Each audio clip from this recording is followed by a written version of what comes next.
Good morning, elementary. It's Mr. Carl coming to you all the way from my house. I miss all of you and I hope you're all doing well. Today I'm going to show you how to do a science experiment at your house with ingredients that you already have. You're going to learn how to make a lava lamp. Yes, a lava lamp.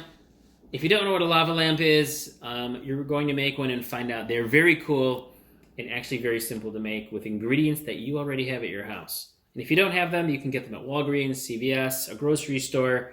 I got the last few ingredients at Target just a short while ago. So let's get started. The first thing you need is oil of some sort. So vegetable oil or corn oil works best for this.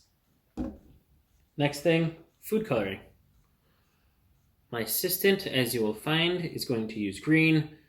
That is his favorite color, apparently. So you need some of those. You don't need a lot, by the way. Any color that you have will work. You only need a few drops. You need Alka-Seltzer tablets. Inside each one, there are 2. And that's perfect because you can do this experiment 2 times then. You need a jar of some sort. It does need to be clear. It can be a glass. If you don't have any clear spare jars or cups, you can use one that you use for drinking every day. We're only using food-based ingredients, so after the experiment is over, all you have to do is put it in the washer or wash it with soap and water and you'll be fine. But it does need to be clear. In this case, I have a jar. And lastly, the last ingredient is water. You don't even need a lot of water, just any water from the sink is fine. I'm now going to introduce my assistant, and he will take over the rest of the experiment. I miss you all, and I hope you have fun. Thank you, Abraham, for that excellent intro. Okay, first thing you need is your jar. Uh-huh. I'm going to add the water, you add the food coloring. How's that sound? Yeah, great. Okay. Okay, you hold on to that. Okay. First thing you do is when you add the water, you only need to add enough to fill the bottom of the jar or the container. Uh-huh. If you go a little bit over, that's okay. Uh-huh.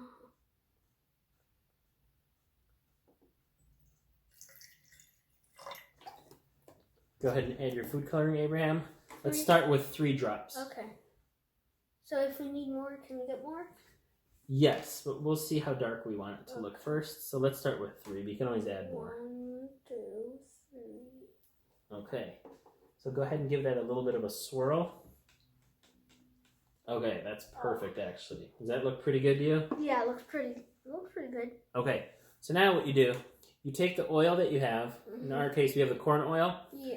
And Abraham will fill up just a little bit over halfway, or you could call it about 3/4 of the way. Go ahead, Abraham. You're going to go to the same line up to there. Okay.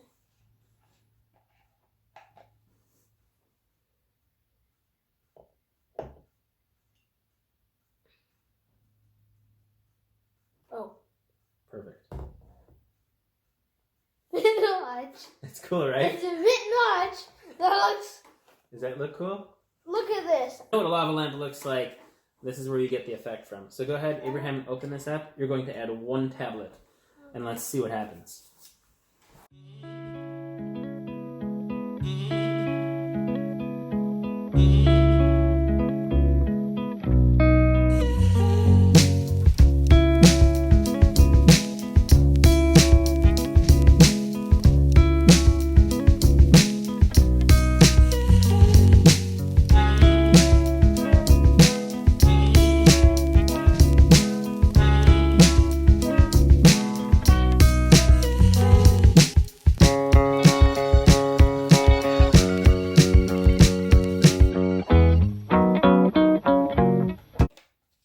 So what is actually going on in here?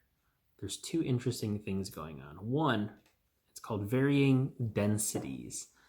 Water, or in this case, the green colored water that we made, has a heavier density than oil, which is why it sinks to the bottom. And you can see that clearly with the color. Oil, which has a lighter density, sits on top. And 2, when you drop in the Alka-Seltzer, what happens is it releases carbon dioxide. The colored water droplets will adhere to the bubbles and rise to the top. When they get to the top of the surface, they pop and then the heavier water droplet sinks back down to the bottom. Now you know the science behind it. I hope you had fun elementary with our at-home science experiment. I have a couple short follow-up activities for everybody. If you look in the description below, there's actually the instructions there. I'll give you a quick heads up as to what it is, and then you can read the description if you need more detail. The first thing is, first year, what you can do is think of the five most important steps to making the lava lamp, and then drawing a picture for each of the steps. Imagine like you're telling it to a friend or a neighbor who has never done this before, and they're looking at your pictures like the instructions as to what they're doing. The second years and older, what you're going to do is something similar. Think of 5 or more steps, and then write complete sentences for each of the steps. And you can just list them simply 1, 2, 3, 4, 5, and so on. Make sure you use complete sentences. And again, imagine you're explaining this to a neighbor or a friend who has never done this before or seen this experiment, and give them as much detail as possible. And this goes for the whole class. If those options you didn't want to do, the last one is an additional science experiment. If you look in your white binder, there's a form in there labeled science experiment. And what you're going to do is think of another 1 or 2 liquids that you can recreate this experiment with and see what happens. So maybe you want to use water and a different liquid. Or maybe you want to keep the corn oil, but you want to use something else instead of water. Or maybe you have 2 liquids at your house already and you want to replace both of them entirely. Well, this is your chance to try it out. I know many of you have been thinking about it. So when you get to your science experiment form, the first part you fill out is where it says prediction. Now, a prediction is never wrong. It's a guess. It's an educated guess. You're doing the best with the information that you know. So you know a little bit about the science behind it, and make a prediction with your 2 liquids or 1 liquid you're going to try now. Is it going to have the same effect? Is the lava effect going to last longer? Is it going to be shorter? Do you think it will have bigger bubbles, smaller bubbles? Will the bubbles hang in the air? Who knows? But the point is to make a prediction. Just try and see what happens. And then the best part is you get to try it out. Don't forget to add your Alka-Seltzer tablet, because that's how you get your bubbles. Watch what happens. And then lastly, go back to the science experiment form and fill in the rest. Don't forget to add your illustrations. And I look forward to seeing what you all come up with.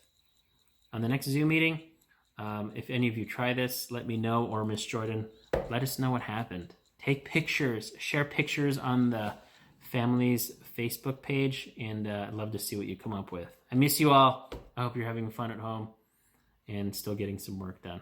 I'll see you all soon. Bye.